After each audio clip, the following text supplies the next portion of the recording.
The square, Reville flew at the front, Will Ashcroft. Brilliant. You don't give him an inch in front of goal. Strides into the 50, McCluggage, this will warm a few Lions' hearts. Looks put the fist, Rayner, fending, setting up Draper. Nothing can stop Sam Draper. Give us it. Oh. That was McCluggage there.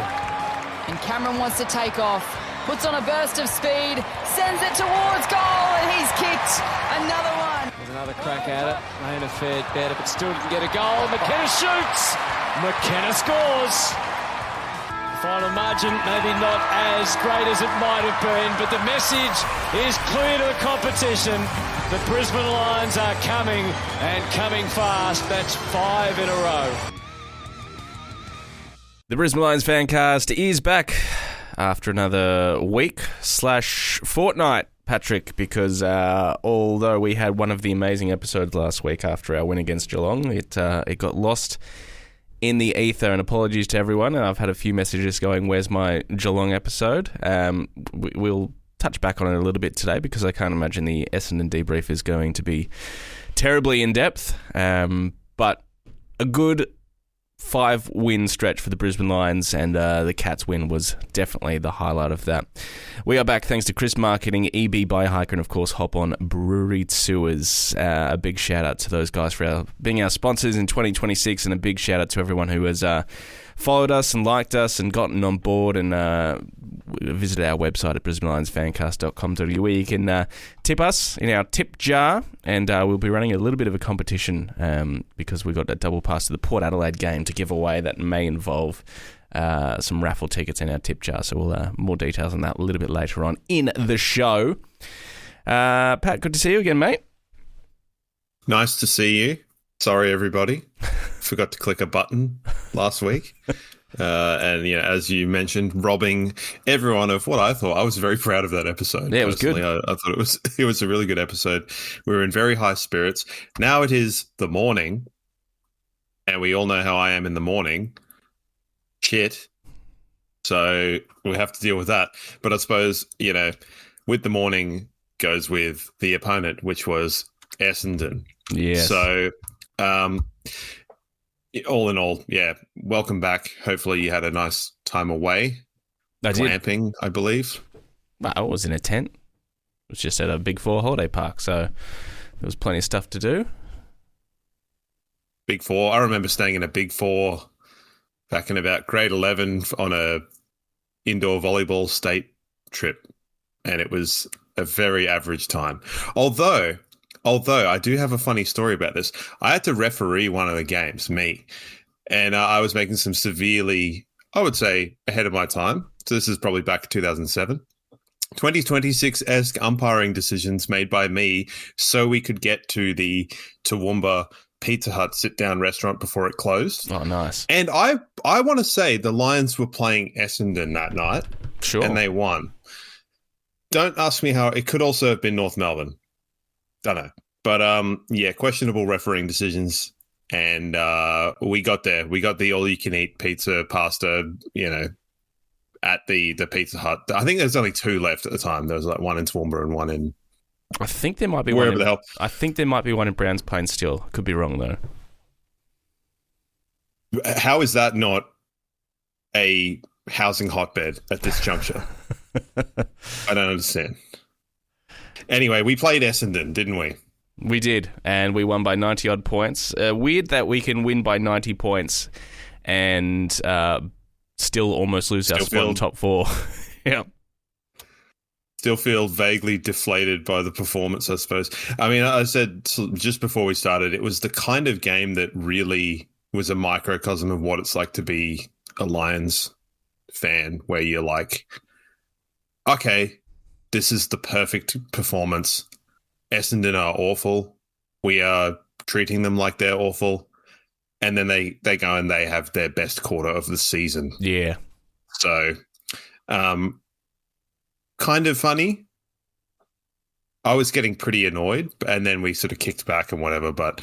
It was annoying. It wasn't like, overly frustrating or aggravating. It was very annoying that we allowed them to kick 7 goals. I mean, at that stage, it was obviously tools down. We've won the game. Let's not get any injuries. Let's manage a couple of guys. Like Sam Draper barely took the field in the last quarter. Obviously, Hugh McCluggage and Dane Zorko coming back from injuries. Their game time was heavily managed as well. So, I mean, all of that comes into play, and the fact that, like, job's done. Let's just get through this.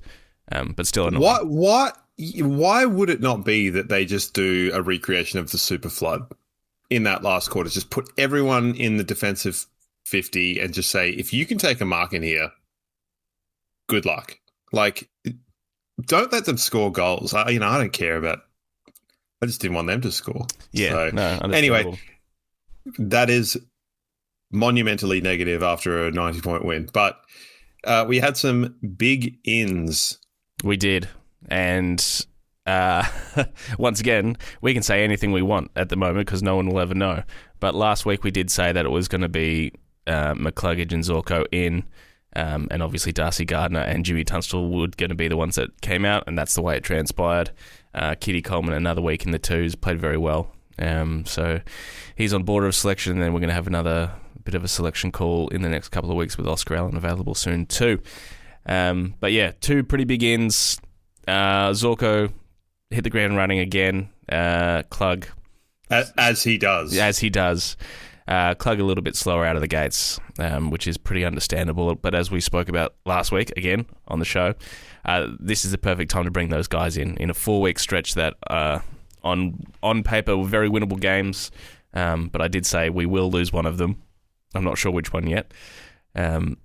Yeah. You did say some insane stuff last week. Like, yes, it was a good episode, but you said 2 of the more insane things that I've heard a podcaster say, which do I want to bring them up? Maybe. Yeah, go on. Might as well. I also remind you of a really insane thing.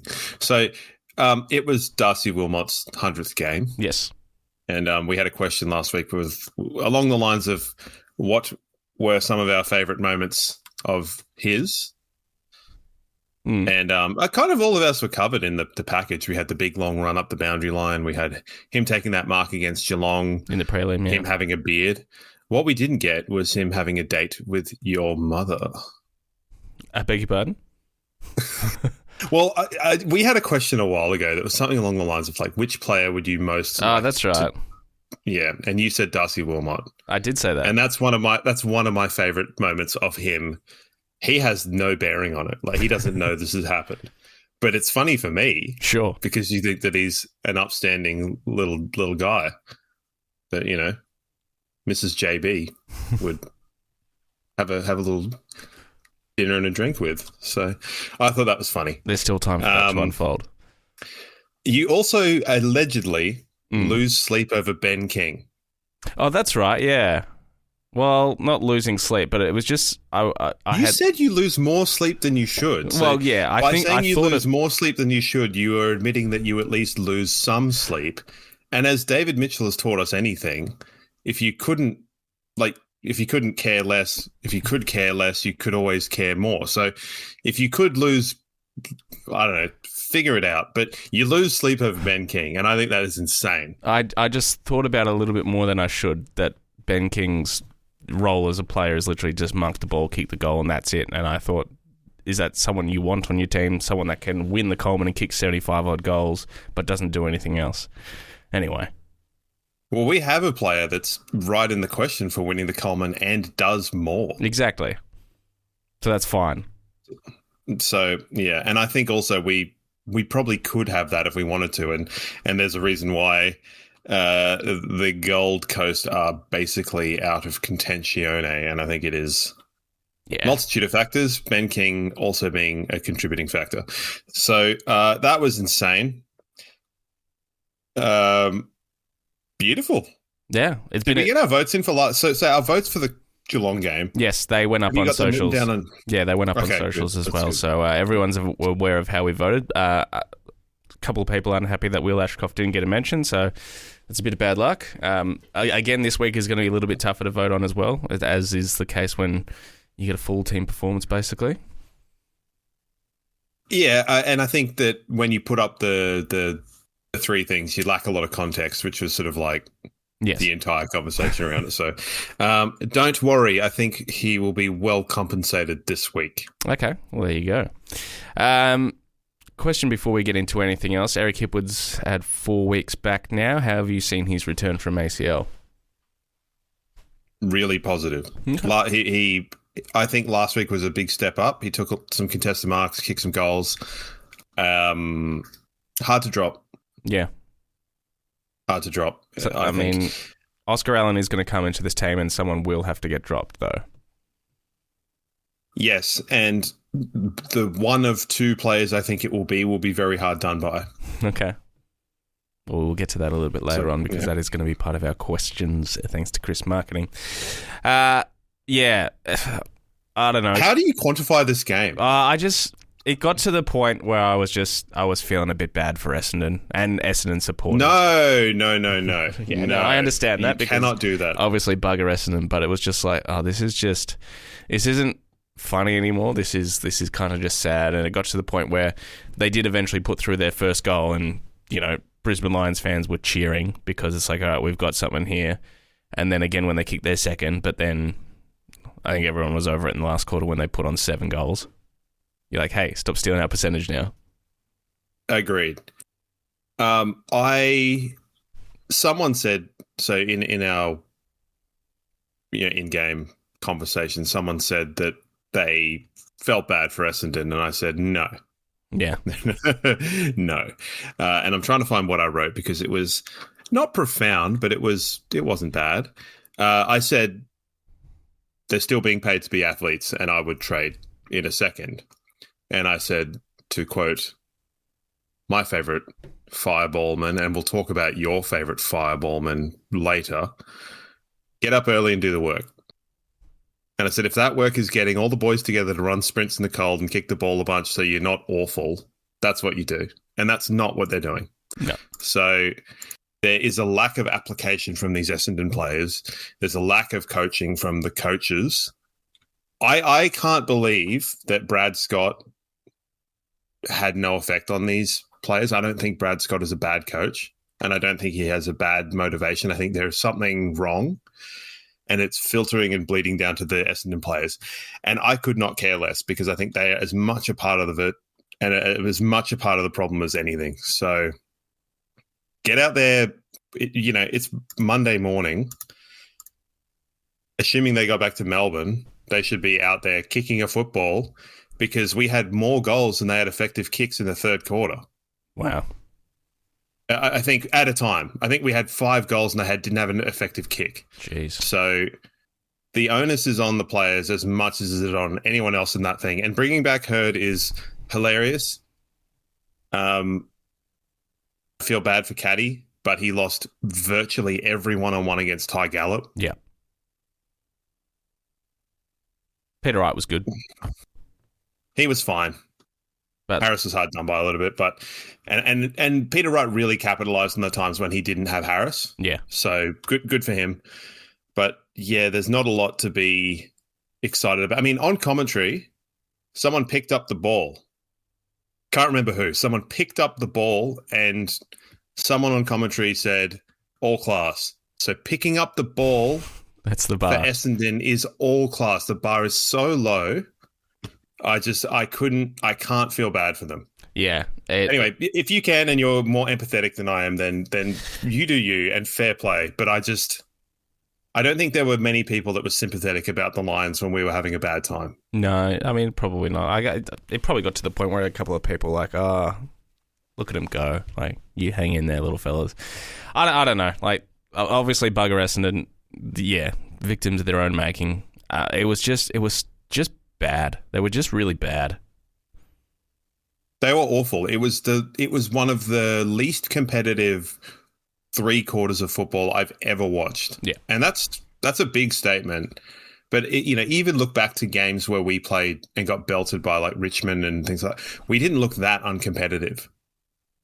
Like they couldn't string a sentence together, let alone a chain of possessions.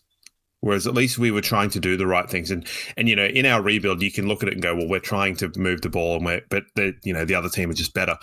They were not working hard. We had a free kick not a free kick, but we had a free player to kick the ball to at every opportunity in the first three quarters. It was unbelievable. The play that sums it all up is, Essendon get it behind, and then we literally go coast to coast with handballs, and McCluggage kicks his goal. It was a good goal. It was just so easy, and there was a miss kick in there as well.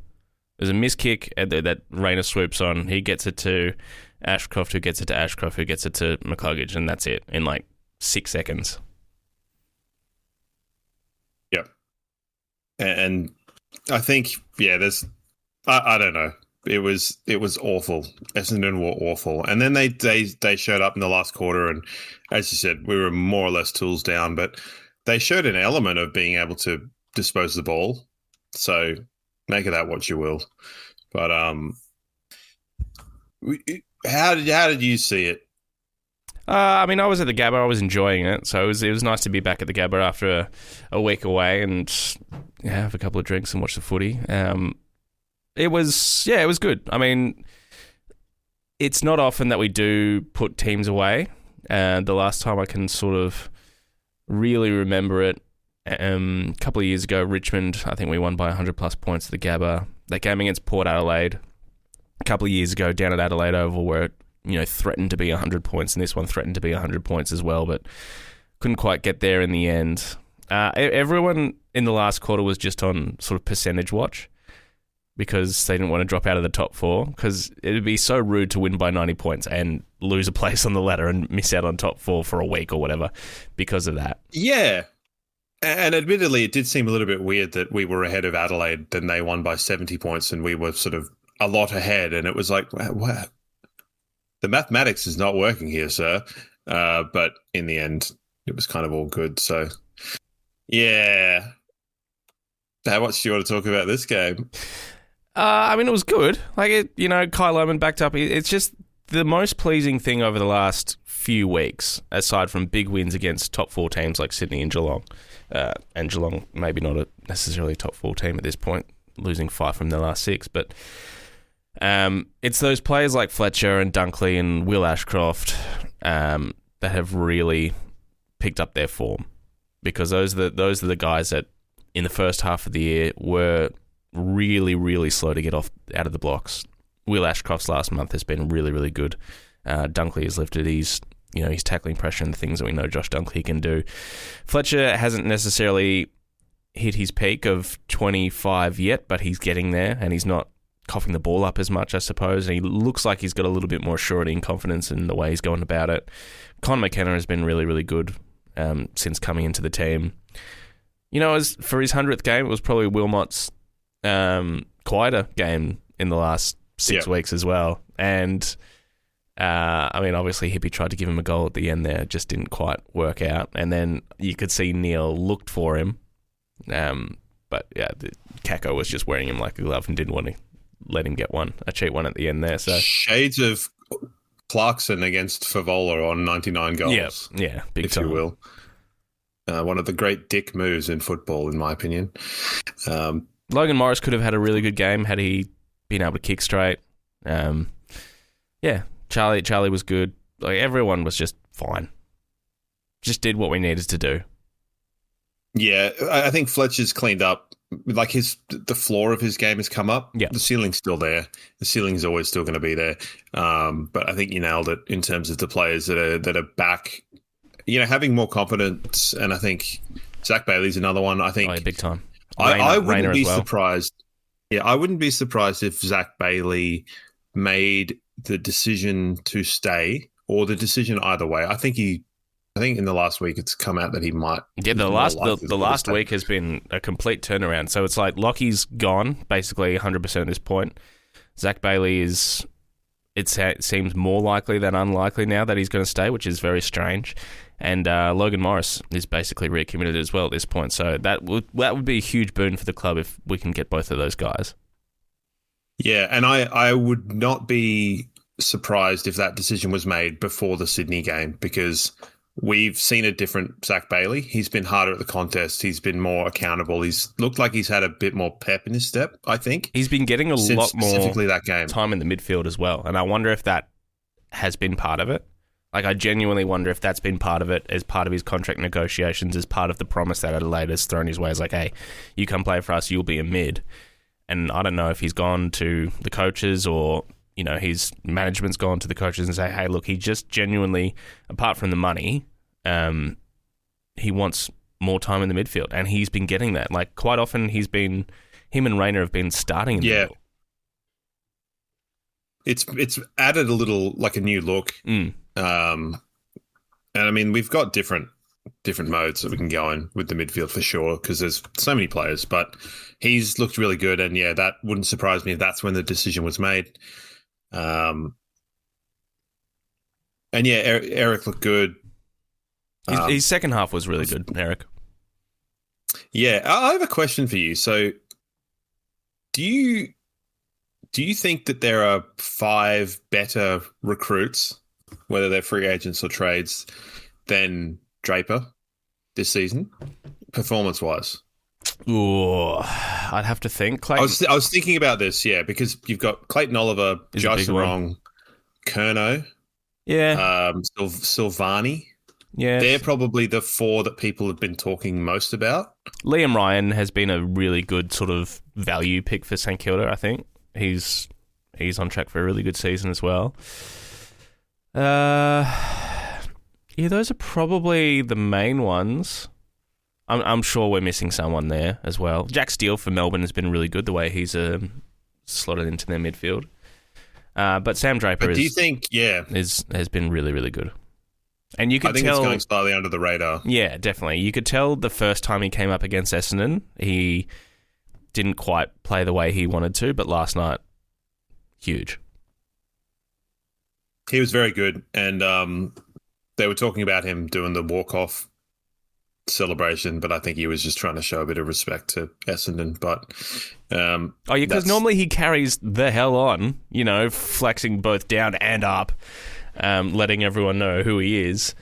But that was just an example 7,432 of Jared Healy not understanding what the hell is going on in front of him. So shout out to the comms. Hutto and Jess Webster were really good. Yeah.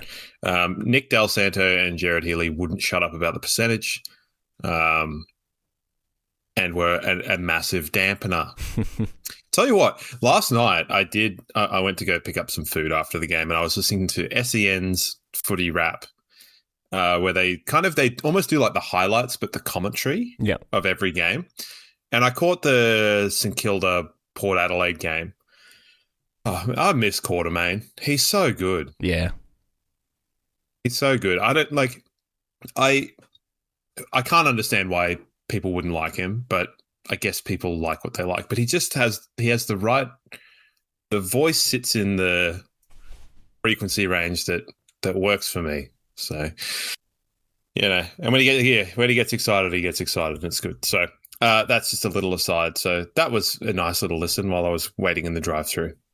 Lovely. You want to get in some votes for hoponbrewtours.com.au? Sure.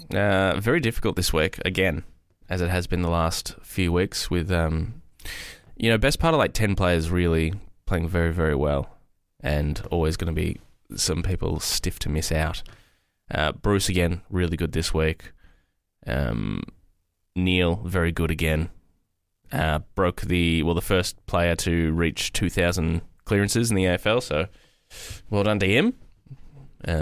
Obviously broke the record earlier again this year of most 30-plus possession games as well, taking over Gary Ablett Jr. So he's having a very, very good year, and obviously he'll be putting his price up to wherever he goes, most likely Collingwood at this point. All right, for me, 1 vote Will, 2 votes Draper, 3 votes Ty Gallop. All right, very cool. Gallup's getting some votes, isn't he? I thought he was immense. Okay, I feel like we say this each and every week, but that was his best game as a key defender, and got it. Like, again, how good was he? He looks like a premiership defender. Yeah, which is insane. He's giving me shades of Justin Clark. Yeah, good shout. Good shout. My votes are 1, Noah Answorth. I thought he was excellent, and he really looks like he's reading the game really well, shutting stuff down. He's a heart and soul player that really goes largely unnoticed, and I thought he was excellent in his intercept work. 2 Gallup and 3 Ashcroft. Nice. Dunkley again, very good. Lohman again, very good, backing up with 3 goals. So don't make me pull out the 1 vote per quarter times 3 to the power of 4 thing. No, we won't be doing that again. That's what this kind of leads to. Going, there's too many players. Or we could do it like, do they still do the Brian on Instagram? Yeah, of course they do. Because I used to vote on that, but don't anymore. That was a weird system. That was a 1-3-3-3-3-4. So you voted for 5 players. Sure. So, yeah, it was a strange one. While we're talking Instagram pages as well, I am giving a shout out to actual.footy, who have been doing a series of collaborations with us lately. If you're following us on Instagram, you would have noticed that by now. They have got one of the great databases of basically every stat from everyone back to 2017. So check them out on Instagram, actual.footy. Putting out some really good work, and have very kindly given me unfettered access to that to those stats. So I'm going to have to start wheeling and dealing in some fun stats over the next couple of weeks. I like the fact that I'm clearly the more stat-based individual, and you're hoarding this like a dragon. I'll share the login with you, but make sure you follow those guys on Instagram. Spiteful little worm. So is this, hold on, did this happen before or after I was like, do you have champion data? And you're like, no, I'm just looking on the AFL website. Yes, no, so maybe... Or did they hear that and went, he needs help? Yeah, probably. And now I've got all the help possible, which is fantastic. All right, the twos, speaking of next week and changes and all that sort of stuff, the twos got done in by Essendon's VFL team. Just never really looked in it. So they were always sort of 2, 3, 4 goals, and then it blew out to 5 goals in the end. But it's the same people that get back into it. Semi Marshall, Dan Annabelle were very, very good. Beacon again, good. Reece Tynt, good to have him back. Henry Smith, good to have him back in the fold as well. And then the key backs like Joyce, Duday, Zakostelski, kept Ben Mackay to 2 kicks across the game. So Essendon fans, if you wanted any more reason to get stuck into Ben Mackay, the fact that he's getting 2 kicks at the VFL level is there you go. All you need there. Did you hear about the Roby Ben Mackay situation? No. It was like someone was talking on a podcast. I saw a little clip of it, and it was like Roby put up a post and Ben Mackay couldn't see it. Oh, that's right, yeah. It came out that he had blocked him because Roby had sent him abusive messages as like a teenager before he got drafted. Yeah. And was blocked. Now, don't ever do that. No, obviously don't do that, yeah. Don't send players, I don't care who they are, don't send them shit because it's, yeah. But also players, don't be on social media. So... but that was funny, objectively funny. Looking at Essendon's VFL team, there are a lot of AFL listed players or players that have played AFL in there. Why would they get Artemis and not play him? Like, wasn't he supposed to be like people wanted him to go to Tasmania and stuff? Yeah, now my understanding is as he was drafted, he did a hamstring, and I think that could have been his first game back potentially since doing that. Okay, well, I stand corrected. Vicentini, like, he's got a bit of something. I don't know. I look at the players in that VFL team for Essendon and go, like, how can they be worse than the ones that were playing? But I don't know. But yeah, the twos after back-to-back wins, couldn't quite put it together, but that's understandable. I think they were missing. I think Tunstall was not playing and a few other things. So yeah, he might have been on hand emergency. I mean, it's fine, whatever. I don't know that there are going to be a huge amount of changes this week. Oscar Allen may be available for selection. but they might also give him an extra week. He's not going to come back through the VFL, I would have thought. I don't think so. And I think I feel like with his injury, it's probably not an extra week will actually help. If his ankle is healed, his ankle is healed. It's not a muscle thing, I'm led to believe. Which leads to a question, like, where does he fit in? And the other question is, we've got West Coast and West Coast. And yeah, do you reckon he's going to want to come back for that game? Or is the club going to be like, we don't need this extra distraction of, former captain bailing on the club, coming back and creating a whole lot of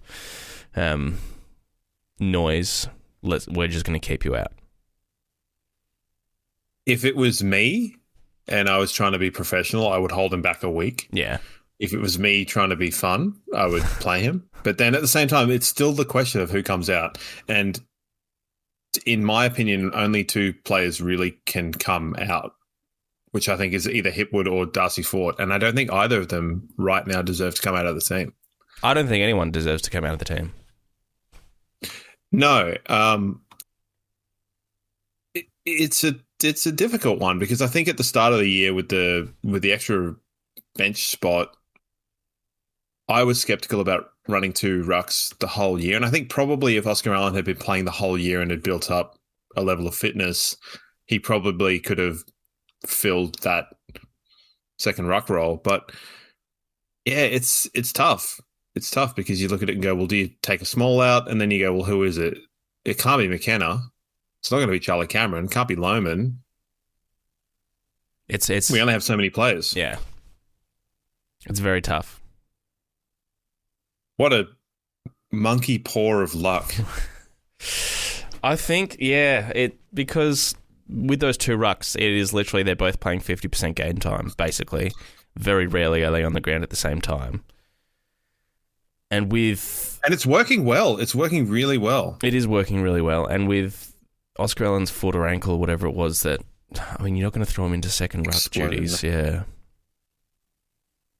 You wouldn't want to. So it doesn't mean that Eric comes out for a little bit and then you just see how that looks because it was looking good. But at the same time, we've also played our best football since Eric has come back. Yeah. Which I'm not putting that all on Jupiter, but I'm just saying he's had a decent impact in creating a bit of structure to our forward line. Now, would Allen do that? Probably would. So I guess... Yeah, no changes, and then bring him in next week. And we're still going to have the same problem unless we get an injury. Shut up. Yeah, it's going to be very, very tough. It's going to be very, very tough. You know me, I'm not one that likes to kick the can down the road. And if this is going to be the one thing in life that I do that with, well, this is the dilemma we were faced with at the start of the year. And that was when Ty Gallop was a forward. And we thought, okay, maybe this has resolved itself. Because it was like, well, what if Ty Gallop, Logan Morris, and Eric Hipwood and Oscar Allen are all playing good footy? How's Eric Hipwood going to get back into this team? Now Eric Hipwood's back. How's Oscar Allen going to get back into this team? I told you it would be difficult back then, I'm pretty sure. I'm like, oh, they'll find a way, but also... Yeah, Gallop being back as a defender, I think he's a defender now. Yep.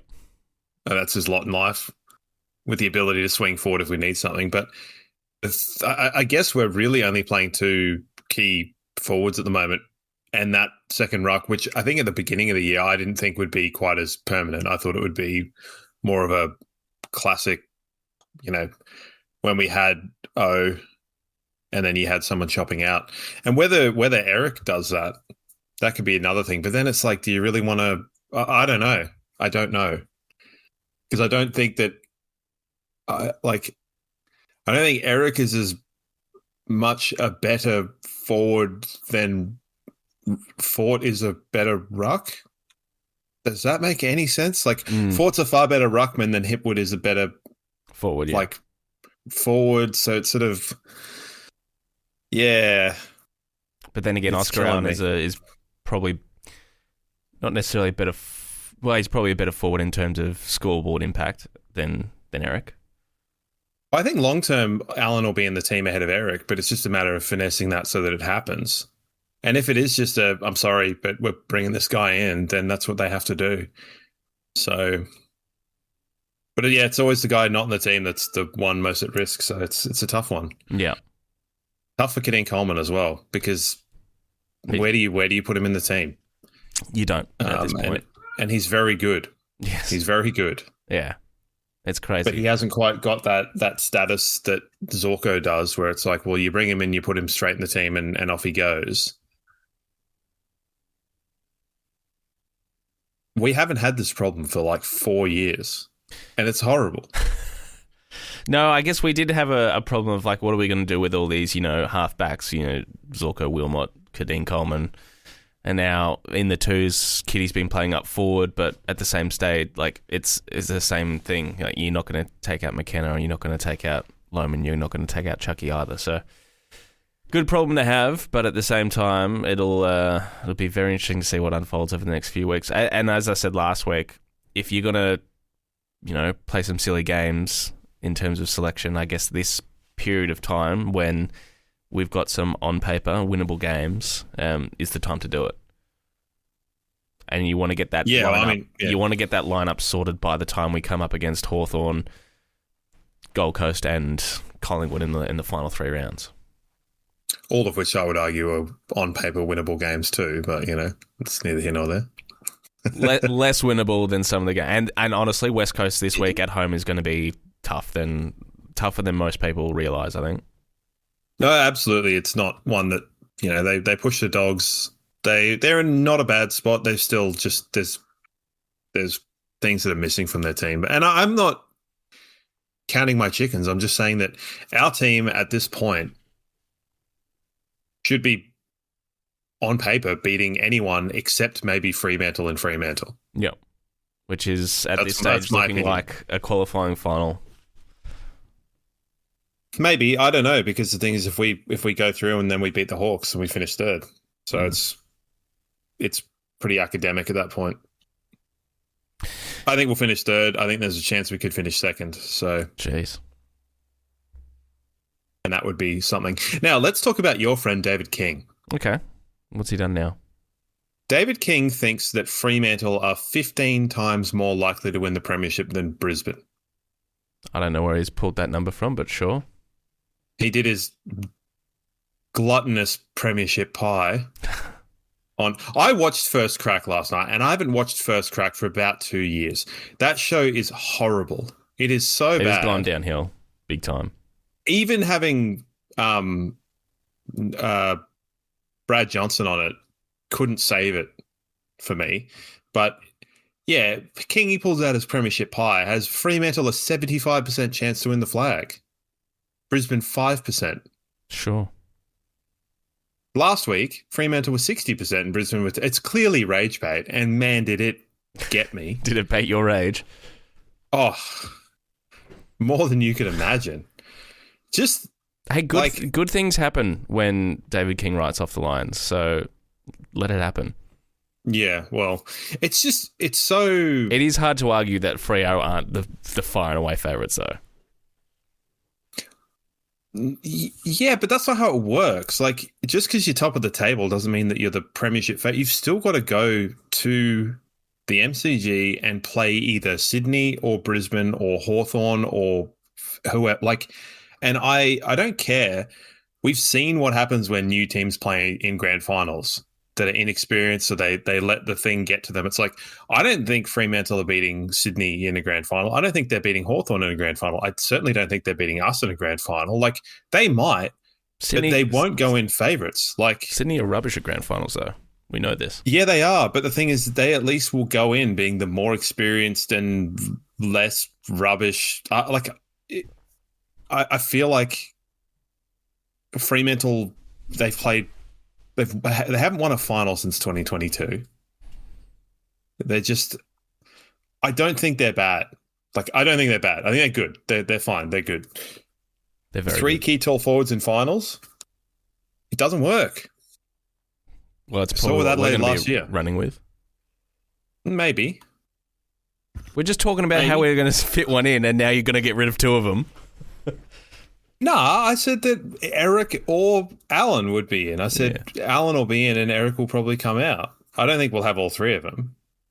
I thought at the beginning of the year we would and then not have two rucks, but now that we've got two rucks, that's the predicator. And they also, it's not like they're running Tracy Voss and Amiss in a vacuum. They've also got Jackson and Goggles or Darcy. So it's like they've got the same number of tools anyway. So, yeah. Going to bat for you, buddy. All right. No, like, I think Freo are far and away the favourites. Whether they're 5 times more likely than us, I don't know about that. 15. Sure. Not 5. Now, I didn't get up early and do the work, but I was going to find certain things that were mathematically 15 times more likely than others to give you examples. Sure. But I couldn't be bothered. So, yes, I think that is horrible analysis. And, yeah, Fremantle still have to play in a grand final, play other good teams. So maybe it'll happen. It could happen. But I don't think that it's 3/4 likely. That's insane. Fair enough. Let's go to some tipping. Thanks to EB by Haka. ebbyhaka.com.au. And don't forget, the weekly winners get 300 waypoints. Just get in touch each and every week. And a shout out to Jordan, who got in touch and said I'm going to get that price sorted. Just got to get off my ring and do that. This week's winner was Annie H. Annie 017 got the perfect 9 and the margin of 14. So big shout out to Annie. Get in touch. You're this week's winner, 300 waypoints. And don't forget, whoever wins the overall competition, which at this point is still Hayden F., who's been in front basically since the beginning. No one's catching him. It's impossible unless there's like a cosmic intervention round. Like, I even tried to tip weird stuff this week to try and catch up on him, and I got 8 too. There you go. I got 7 this week. Overall winner gets a grand final watch party EB by Haka worth $790, which is absolutely fantastic. I got 7 this week. Missed out on Geelong and Port Adelaide. Got everything else. Yeah, I missed out on the Port Adelaide St Kilda one, which was annoying because I feel like if Butters and the Hamburger Man and Lukosius don't get injured, they probably win. But who knows? I didn't watch it.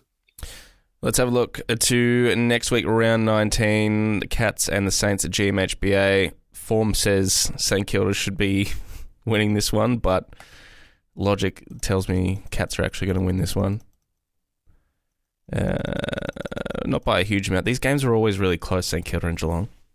And St Kilda do have a knack of winning them, but largely at Marvel, not at GMHBA. Winning at GMHBA isn't for everyone. That's correct. In fact, it's only for one team so far this year and last year. Yeah, no, Geelong by 30. I don't know. How funny, I mean, not funny. I don't want to injure each here, but commentary going on, waxing lyrical about, Jeremy Cameron at halfback, this will extend his career. Bang. Yeah. Out goes the shoulder. Would that have happened if he was playing up forward? Did it extend his career? Maybe because he has to go and get 2 surgeries, but who knows? Just a interesting little one. Geelong are in a bit of trouble. Mm-hmm. But if anyone's going to work their way out of it, it's going to be Chris Scott and the Cats. Well, my Cat's certainly working out the post-shit run at this point in time. Sydney Adelaide, that is going to be a cracking game Friday night at the SCG. Sydney. Freo to beat Port Adelaide, Melbourne to beat North Melbourne. Ooh, Collingwood Carlton, that's going to be huge. Yeah. Carlton were... So I haven't watched any one of Carlton's wins over the past 7 weeks. Yep. And I watched them on Saturday night, and they were not good. And it was raining a lot, and I was like, this is what everyone's been talking about? I'm going to go Carlton. You're tipping okay. All right, fair enough. Yeah, I mean, These are pretty straightforward. I think I'm going to tip The only Coast of Gold. Yeah, that's the only sort of 50-50 left. Gold Coast and Western Bulldogs at people first. Goodness gracious me. Jesus, Suns are running out of time to bloody resurrect their season, aren't they? They've got an injury. Did you hear Hardwick talk about their injury list? It was like that guy with the long hair and like one other guy. I will... Jai Farah? Yeah. Fine. It's like, we're missing Farah. It's like, he's not exactly like... Yeah, he's not a needle mover. I think Alex Davies is a big loss for them. I think he balances out their midfield more than most people realise. Is he the cold-eyed killer? Yes.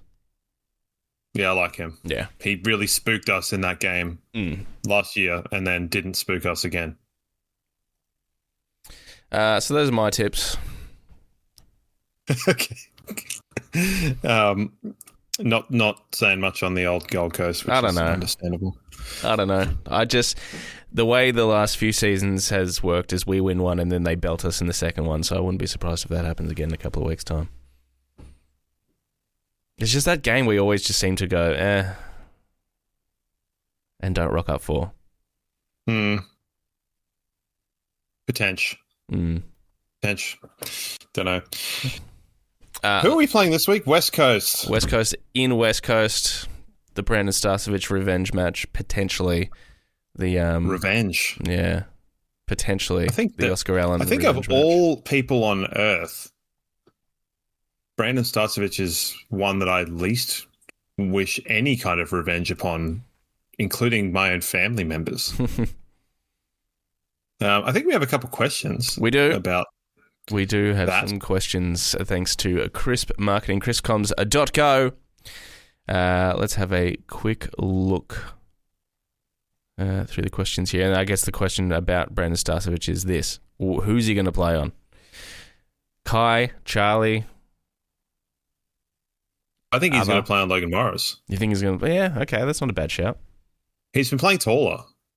So depending on who is in, if we somehow roll 3 talls, he's got to play on one of them. And that's what's been a little bit strange, seeing him match up on these big tall guys. And you've got West Coast people going like, oh, is he actually any good? What's going on? It's like, he is, but he's not. Like, you got to put him on a guy. If in a perfect world he was playing as a lockdown, it's probably on Lohman, I guess. or Charlie. Yeah, they've got Brady Hoff as well, who's been very successful on Charlie. Hoff's good. Yeah.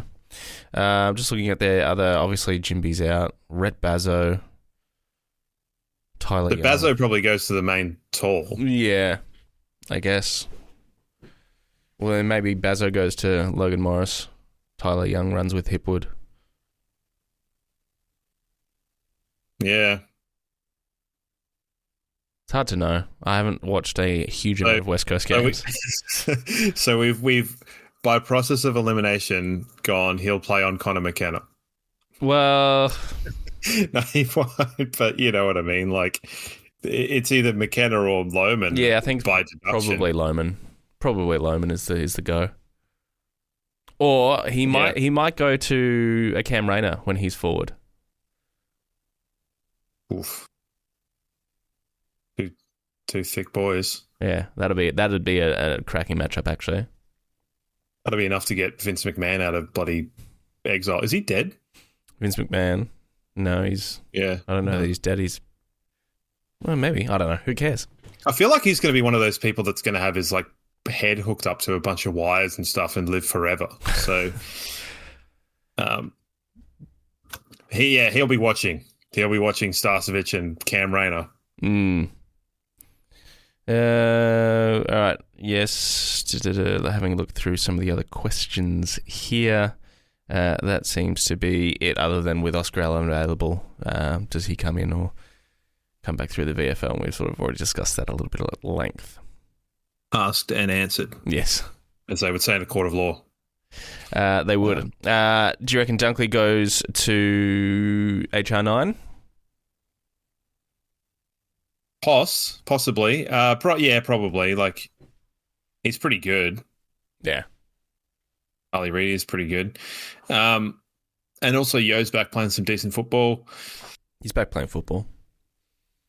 Yeah, I mean, I feel like Yo playing football is decent by definition as well. Like, there was a it's period generally pretty good. Period of time for maybe a season or two where he was up there as like, I don't know, he could be a top 10 player in the AFL, and then I think he was a top 10 player. And then he's an Australian, right?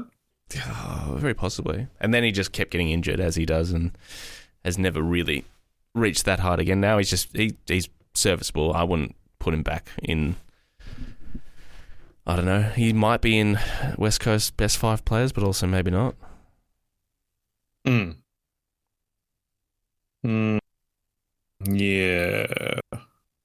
I don't know. It's hard when you don't watch Harley Reid, Starcevich, Jimby. Waterman. Yeah, Waterman. That's going to be a good matchup. Do you reckon Ty Gallup goes to Waterman? I think Vince McMahon will have another eye on that matchup too. 2 blocks. And then they've got Shanahan down there as well, who's been really, really good. Really fun to watch. That's probably one for Harris. Yeah. Welcome to it, Job Shanahan. This is what it takes. If you are tall and can clamp the ball, you're getting Harris Andrews. Yeah. So yeah, like matchups wise, I think it'd be a fun game. Like, we had the last time we were over at Optus playing West Coast was after Adam Simpson got. That's right. Yeah. Old Stackaroo. And that was a closer game than it probably had any right to be. And then obviously last year in the game in the blazing sun. Oh yeah, that was horrible. Yeah, and we let them get out 100 bloody 5-goal lead or something. 104% humidity day. Yeah, yucky. Disgusting. So it's been about 7 years since we played West Coast. So it's crazy. But I think that's the last time we played them. Ridiculous. The flag unfurling last year in the middle. Unfurling for the first flag. Yeah. Jeez. This is a long time ago.